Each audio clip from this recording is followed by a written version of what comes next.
Tech Revision with Mrs. Swanee Pooh.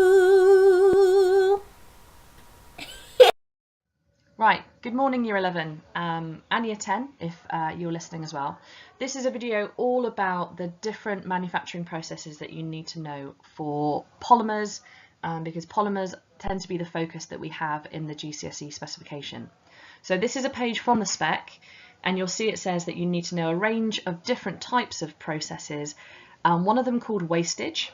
Wastage is basically just cutting, removing things.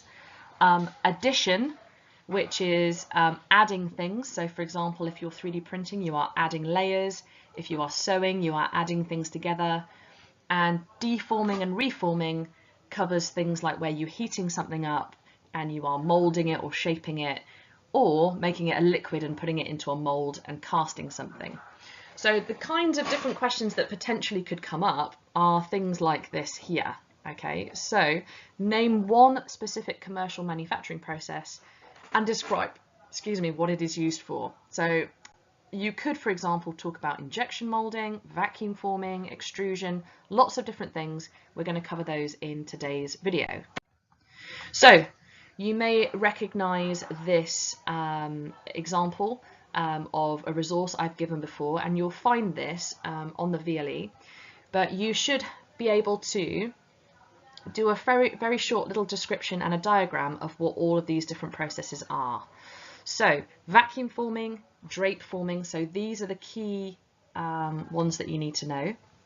So if you don't know any of these, it might be worthwhile going over them again, looking at some videos on YouTube. I'm going to put some videos on the VLE that show you each of these as well. But vacuum forming, drape forming, line bending, blow molding, injection molding, and extrusion. So what we're going to look at today is we're going to look at all of these different ones. The vacuum forming, drape forming, and line bending, these are all actually things that we can do in school, in our workshop at school. But these ones along the bottom, these are commercial processes, and large machinery is used to make these products in factories, and it tends to be that these factories are dedicated to making specifically this product. So the first one we're going to look at is vacuum forming. Straight away, there is a video on the VLE which you will be able to find if you look underneath this video on the VLE task. There is videos, if you just put into YouTube vacuum forming, you'll get lots of different videos that you can look at. But this is basically the sequence. Number one, a mold is made. Okay. The important thing about the mold is it's quite often made from something like MDF. You're going to have to bear with me a little bit with my writing. Something like MDF or styrofoam. That is terrible, but you get the idea. And also it has this thing called a draft angle. The edges of the mold are angled. Oh, I've even got it on there. There we go. They're angled because it means that the mold can be easily removed. So no undercuts, that's also important. So if you can't have the plastic go kind of like within itself, otherwise you would not be able to remove the mold. So it needs to be a really simple hollow shape. So a mold is made, it's then placed into the vacuum former, and the bed of the vacuum former is called the platen, but I wouldn't worry too much if you don't remember that. Just call it the bed of the vacuum former.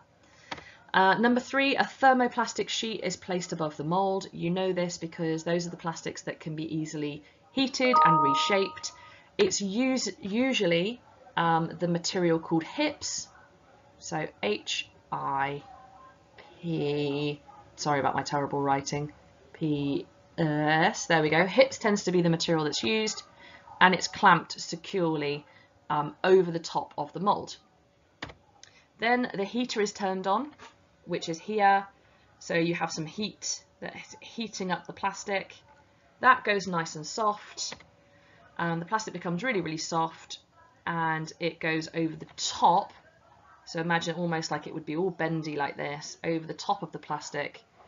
Then the mold is moved up, and the plastic would be bent up with the mold, and then the air is sucked out so that the plastic is sucked onto the mold to create the shape. This process is used for things like food packaging, yogurt pots, anything hollow. Also things like helmets and even bathtubs. If you have an acrylic or a plastic bathtub at home, it could be made using vacuum forming. This one is called drape forming. Again, I've put a little YouTube video on the VLE task for you to have a look at, but you can also just type that into YouTube if you wanted to. Drape forming is where you heat the plastic up and you just let it take the shape of a mold that you've created. So no vacuum forming, no pressure from above. You just let the plastic drape or fall over the mold that you've made. So this is really good for things like prosthetics, where it might be that you're making something like a one-off because they might be slightly different or tailored or custom to each person. Also things like little one-off things like the windshield on this product here, that would be made using something called drape forming. Very simple process, but drape forming is just making a mold, heating the plastic up and letting it fall over the material. This one again is very, very simple. Line bending, we have a machine here called a strip heater, and this bit is basically a hot wire. So there's some heat coming off here. You put the material over the top and it allows you to create really easy kind of like right angles like this. So this is the kind of thing that you can do. You can basically bend acrylic up into different types of shapes. And it makes very simple products, but it's often used for things like display cases, point of sale displays. So you might see a clear acrylic stand with leaflets in it, and sometimes for shop fittings as well. So line bending is very simple. It heats the plastic along a line, meaning you can bend it up in kind of like geometric sort of shapes, almost like folding a net with card. Okay, so line bending. And these are now the ones that you need to have a really good awareness of. So things like injection molding, blow molding, and extrusion. These are the three key kind of commercial processes. And you'll see there is a similarity between all three. So every single one starts with this same part here. So from here, where I'm drawing this terribly dodgy line around, this part is the same on each one. Okay, and you can see that in each of these, it's exactly the same. Now that's a big advantage because it means you only need to remember that first bit, and the only bit that's different is the way that the mold is on the end of the injection molding. So let's talk through how these actually work, these processes.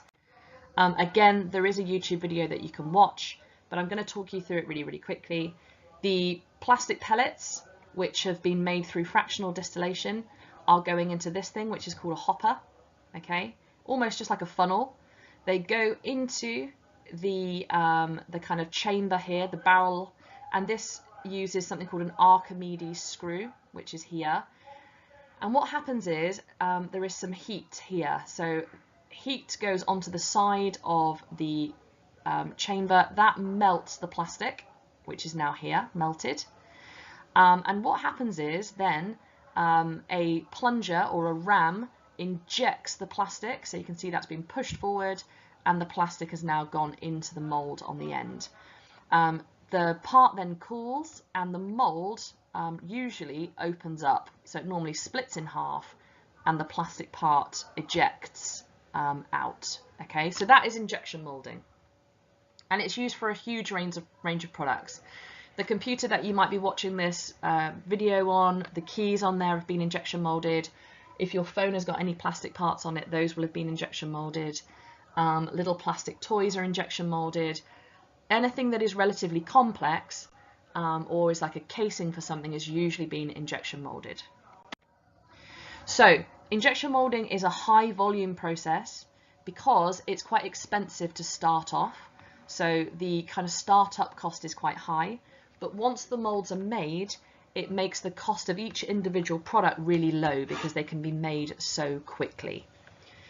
So some of the key things, you might want to pause at this point and see if you can match the words at the bottom to the parts on the diagram. We're going to go through this now. So if you want to have a go yourself, just pause and we'll go through that now.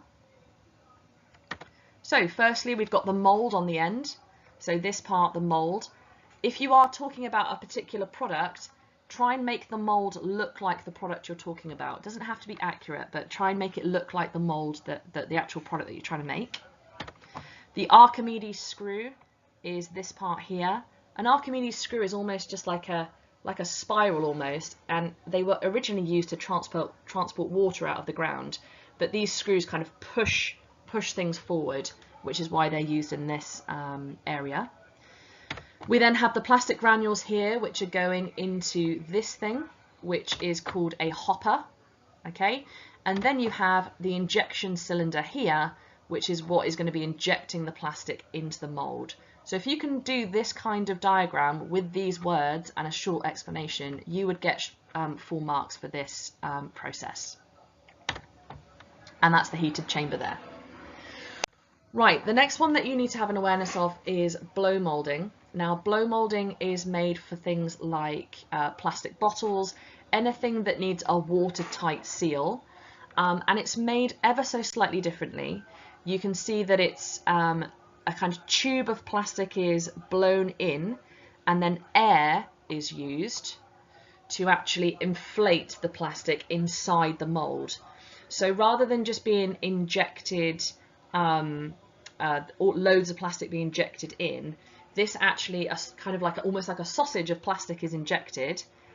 So you'll see that, just waiting for this diagram to reset itself. You can see the plastic goes in, and then this is almost like the sausage. Then the air gets pumped in, and it pumps out the plastic to the edges of the mold, meaning the edges are nice and thin, and it creates that hollow casing inside. So that's blow molding. The main difference being that the mold is slightly different, and it uses air to inflate the plastic inside the mold.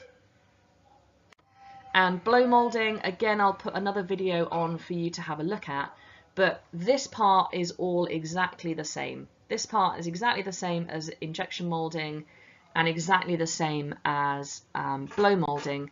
The main difference here, and I always use the example of a Play-Doh factory with this, is that you are extruding the plastic through a shape, and the shape would be the shape of whatever you want your plastic to come out. So if you wanted it to be a tube, it would be just like a circular shape.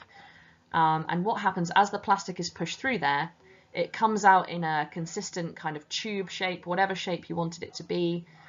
And actually what happens is there's water here, and that instantly cools the plastic to make it set and keep its shape. So this is used for things like tubing, pipes, and when we say plastic profiles, we mean basically different shapes of plastic. So it could be anything from square to, well, anything really. So extrusion is exactly the same setup as injection molding and blow molding, used for tubing and pipes, but you are pushing it through a shape that then basically the plastic is pushed through, and it keeps the exact same shape, and it just keeps going and going and going in a long tube or pipe.